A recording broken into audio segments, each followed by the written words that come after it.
Hi guys! For today's vlog, magluluto tayo ng beef broccoli. As you can see, meron tayo ditong 1 kg na beef laman. Hiniwa ko na siya ng manipis na medyo pa-stripe. Ang una natin gagawin, i-marinate muna natin yan ng mga 1 tablespoon na baking powder, 3 tablespoon na cornstarch, konting asin, paminta,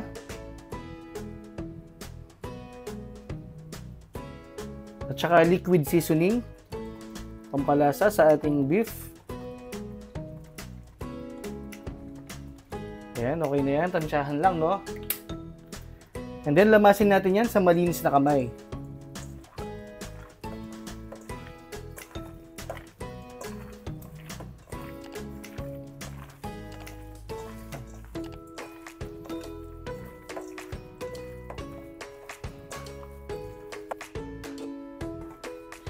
Then, i-marinate lang natin yan, no, ng mga 20 minutes. Habang minamarinate pa natin yan, ibablanch muna natin yung ating broccoli. Ayan, magpapakulo muna tayo ng tubig. Then guys, once na kumulo na yung tubig, i-blanch na natin itong broccoli. I-blanch lang natin yan, no, ng mga 3 minutes. After 3 minutes, patay na natin yung apoy. At pwede na nating anguhin lahat yan.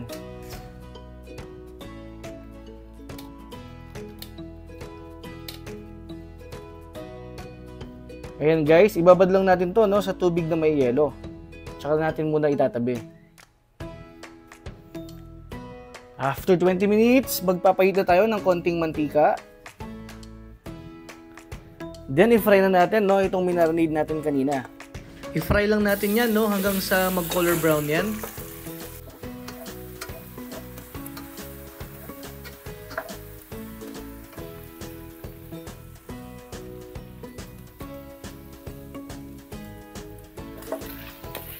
Ayan guys, pag ganyan na yung kulay niya, no, pwede na natin ngawin lahat yan.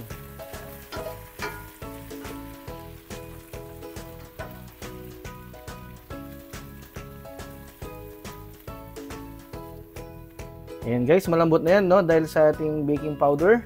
Medyo napasobra lang yung lagay natin ng cornstarch, no. Pag kayo nagluto, bawasan nyo na lang ng konti. Maglalagay tayo ulit ng konting mantika. Then, nilagay na natin itong isang ulong maliit na bawang. Pag medyo light brown na, lagyan na natin itong isang malaking sibuyas.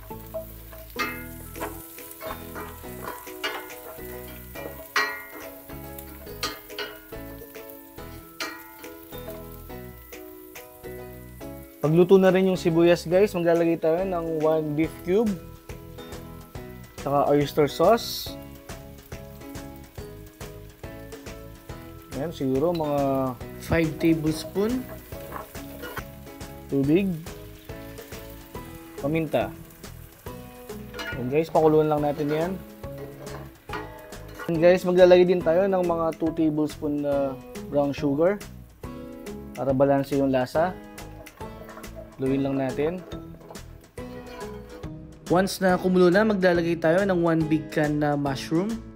At ituloy pa natin yung pagluto, no, ng mga ilang minuto.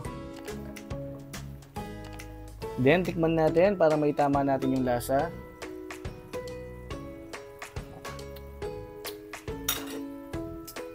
Perfect na yung lasa, guys. Tuloy pa natin yung pagluto ng mga 1 minute.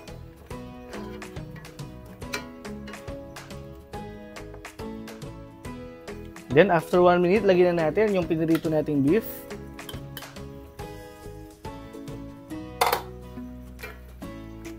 Pataluin lang natin ulit. Kung gusto mo nang may konting sabaw, pwede mo namang sabawan ng konti yan. Maglagay ka lang ng konting tubig. At saka mo na rin i-adjust yung lasa. Ayan, halu-haluin lang natin yan. At ituloy pa natin yung pagluto ng mga 3 minutes.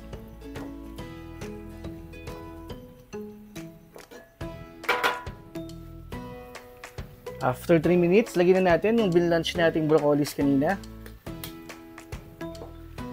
Then, ituloy natin yung pagluto ng mga 2 minutes na lang at pwede na itong iserve. Kung umabot ka sa part ng video na to, maraming salamat sa iyong panonood. At kung hindi ka pa nakasubscribe, mag-subscribe ka na rin.